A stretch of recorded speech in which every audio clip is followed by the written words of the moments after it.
ఏం పన్ను చెప్పే. అవును తమ్మి చెప్తా కానీ నువ్వు నా మాట తీసేయనంటే చెప్తా. నీ మాట నేను తీస్తానే, నువ్వు చెప్పురాది అన్న. అంతేనా? ఆ, ఏం చెప్పాలబ్బా? చెప్పే. దేనికి వచ్చినావు నువ్వు? ఇక దేనికో నాచుతున్నావు ఎందుకు?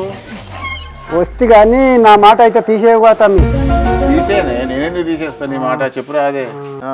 కానీ కాకపోతే అమ్మ నాయన పేరు మీద కొంచెం భూమి ఉండే కదా. ఇప్పుడు ఏమో రోడ్ల పోటీ ఏమో రోడ్లు వచ్చినాయంట కదా, ఏమో రోడ్లు ఏమో అయినాయంట. ఇప్పుడు రేట్లు ఎక్కువ పోతున్నాయంట కదా. రింగ్ రోడ్డా? అది ఏదో దానికి మీకేం సంబంధమే? ఆనాడు అంత పెద్ద పంచాయతీ ఏం నా మాట్లాడుతున్నావు? తోడ పుట్టినాడు కదరా, జీకినాడు కదా అన్న. నువ్వు ఇయ్యాలి కదా తమ్మి నాకు. ఆనాడు నాయన మంచం మీద పడే 10 ఏండ్లు చేస్తుంది, అమ్మ మంచం మీద పడే 16 ఏండ్లు చేస్తుంది. ఆ 10-20 కుంటలు ఏదో మిమ్మల్నే తీసుకొని సేవ చేయమంటేనేమో మీరు ముందుకు రాకపోయా. వదిననేమన్నా ఓ గయ్యెత్త, నేను గియ్యెత్త, అది చెయ్యా ఇది చెయ్యా అనుకుంటా వేషాలు వేసే. ఇప్పుడేమో రింగ్ రోడ్ పడుతుందని చెప్పేసి నాటకాలు ఆడుకుంటా మా దగ్గరకు వస్తారు.